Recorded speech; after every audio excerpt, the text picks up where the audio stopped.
She meditates in silence, resigned and exhausted. Considering the mental state of Reverend Blake, I guess it falls to her to take care of him night and day.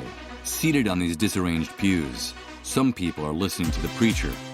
Others just nod off. I guess they don't have anywhere else to go. The wrath of God! The destruction of man! The disordered pews of the church, covered with dust, plaster, and bits of rubble. A handful of tiny shards of brightly colored glass. The remains of the stained glass window on this side of the church, destroyed by the great wave. They come from one of the church's broken stained glass windows. They're pretty and eye-catching, and have a nice variety of colors. I hate the grating sound of glass being scratched. It jangles my nerves, so I won't do it. They're eye-catching, but I'm afraid the kids could cut themselves with them. So I'm not going to give the glass shards to them. Although they were originally part of the stained glass window, I think that no matter how hard I try... There's still time. We did it, but we still have time. These glass shards will never be part of it again. Good idea. I can try to remove the damp earth with these shards of glass. I've managed to excavate a little bit, but these shards of glass are too small and blunt. Maybe I need something bigger that cuts better to make a decent hole. Use this on his face? Why? Okay, time's running out, and I'll do anything to save those kids. If there's a good reason to do it, I will. I just need one good reason to do it. If I wanted to scratch his face lightly and superficially, I'd use these on Reverend Blake. But do I really want to do that? The key is in the ruins of the temple. We have to find the ruins of the temple. Look for the head of the lion above the flames. No, the hole is already finished. No, that's enough. The Reverend's face is now totally unrecognizable. It's just a handful of glass shards. I don't think anyone could be very interested in them. I don't think this handful of glass shards would be of any use here. I wouldn't know how to use these glass shards here. Well, look at that. Next to this enormous hunk of glass, the colored glass shards I picked up earlier look ridiculous. I'd better get rid of them. Among all the fragments of the stained glass window scattered on the floor, there's one big piece of glass. A hard, thick piece of glass.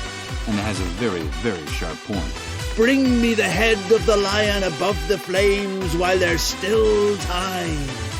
A piece of glass from the stained glass window I broke. Although according to Reverend Blake, the incident was a sign from God, and therefore, in effect, I was just a simple tool of his will. Damn it! That illuminated nutcase has infected me with his twisted rhetoric. For now, I have no interest in tearing up this poster.